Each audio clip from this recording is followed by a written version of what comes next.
Hi guys, in this video we are going to learn how to rediscover a linear function when we have been given a graph.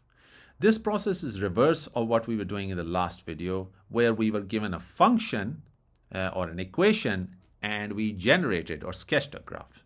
So we are going to retrace our steps. So in that case, we had a table of points and we use that table of points to draw the graph. In this case, we will look at the graph and work out a table of points. So the first point we can easily discover is where this blue line crosses y-axis. Now that point where it crosses the y-axis is also called the y-intercept. So what is that point? Well, we notice that once it crosses the y-axis, the x-coordinate becomes 0. So we see that y equals 1, but at that time the x-coordinate equals 0. So hence we discover our first point, and we can write it as 0, 1, where 0 represents the x-coordinate and 1 represents the y-coordinate. Similarly, we can find other points, and we can just pick the convenient places that we like. So suppose we choose this point, and here we notice that x equals 2 and correspondingly y equals 2. So we have another point.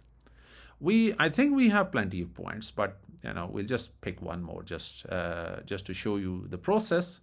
So let's say the third point we pick is what appears on the left side of the screen. And we notice that this point exists when x equals -2. So we start from the origin and we move towards the left side until we hit x equals -2. Notice when we were moving, we never had to move along the y direction. We only moved along the x-axis and we reached this point. This also tells us that y coordinate of this point equals 0 because we never made any progress in the y direction. So we notice that point and we put it in the table. So we can go on and on, but I think we have plenty to rediscover the equation. So let's get going with the process. Note the general equation for a linear function is at the top of the slide, which is y equals mx plus c. But this is a general equation. We want to find the particular specific equation which represents this blue line. And to do that, what should we do? I hope you agree with me that to convert into specific equation, we must rediscover two things, two pieces of puzzle. The first is this m, which is the slope of the line, and the other is the small c, which is the intercept or y-intercept of the line.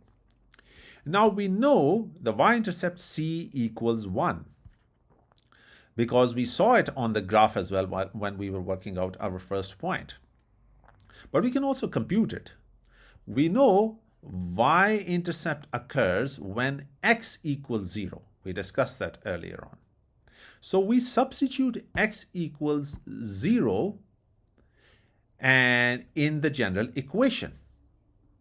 So as we substitute x equals 0 in that equation, we find that m times x becomes 0 because x equals 0. And therefore we have 1 left because 1 is where the y-intercept occurs. Yeah, so this is the first point. So for the first point, x was 0 and y was 1. So we substituted both those values into the equation, and once we do that, we get 1 equals m times 0 and plus c remains as is, and then we work our way further and we find out that c equals 1. So now that we've got c equals 1, we can continue our journey to work out the second piece of puzzle, which is how to find m. Okay. To do that, we can substitute c equals 1 back into the general equation. So as a result, we get y equals mx plus 1. Now this will be our reference equation from this point onwards. We won't return to the general equation. So Now we have to figure out m. So how do we do that? Well, to figure out c, we substituted a data point x equals 0 and y equals 1. Now to work out m, we are going to substitute another data point. But which one can we do? Shall we resubstitute the same old point? I will advise against it. I suggest that you can pause the video and try resubstituting the same point in this new equation and see what you get. But I can tell you that it's not going to be successful. Okay? So instead, we are going to choose a different point, any of the two remaining points. But suppose we choose x equals 2 and y equals 2, and we substitute in this equation. So we get 2 equals m times 2 plus 1. Why is that? Because notice in our substitution y equals 2. So therefore on the left side we have a 2. And then m times x, but x is also 2. So 2 equals m times 2 and plus 1, which is the y-intercept. And therefore we get 1 equals to m. If you're confused, well, I've just done some algebraic steps there directly. Okay, so and I've reversed the two sides of the equation. And therefore, I can make m the subject of this equation. And therefore, we get m equals half. So notice we set out to find out two things, m and c. C we had already figured out, and now we have also figured out m. So we are ready to work out our equation. And there is our final equation. So this is the specific equation that represents this line, y equals 1/2 x plus 1. Now there's another quicker way of rediscovering the equation as well. So as before, we can easily see in this graph the c, the y-intercept. I hope you'll agree with me that small c equals 1, y-intercept equals 1, because that's where the line crosses the y-axis. Now what remains is we must discover m, or slope. The trick is to look at the graph, and as we see it from left to right, note if it is sloping upwards. Now in this case, it is sloping upwards. I hope you agree with me.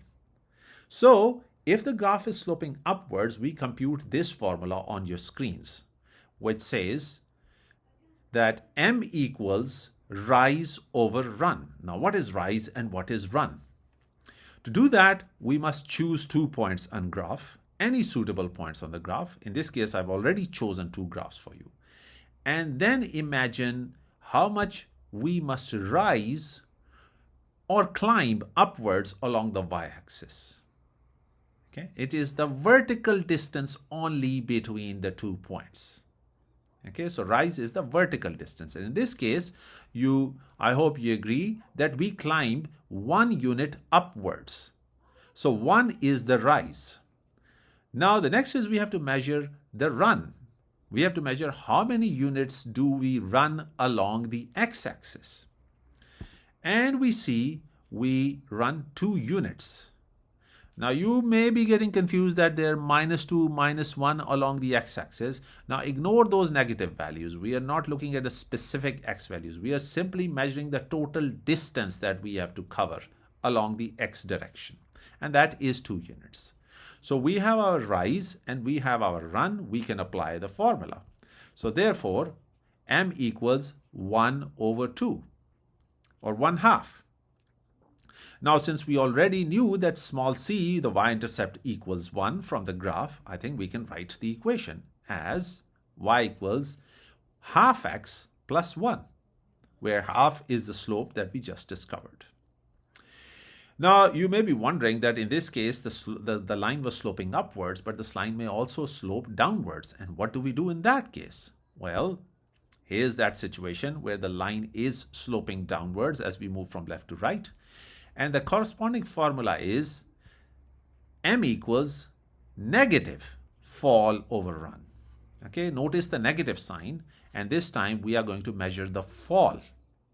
Okay, fall still indicates the slope. It's just that it indicates downward slope. In terms of calculation, it won't make any difference. It's just that we have chosen a different name just to indicate that this is a downward sloping function. So again, we choose 2 points which are marked out on your slide. And we measure how many units do we fall downwards along the y-axis. So in this case, we fall 3 units. Similarly, we measure how many units do we run along the x-axis to go from one point to the other point. And that is 1 unit. So therefore, we have worked out our fall and worked out our run, and we can substitute into the formula, the second formula, which is on your screen. So we substitute that, and m equals minus 3 over 1, which is equal to minus 3. Now, as far as the c is concerned, small c, we can see that this second blue line crosses the y-axis. When it crosses the y-axis, the value of y coordinate equals minus 2. So that is our c. Therefore, the final equation is y equals minus 3x minus 2. So we note that c equals minus 2. So that's the way we can, rediscover the linear functions. I hope you enjoyed the video, and feel free to practice more questions like that. I'll see you in the next one.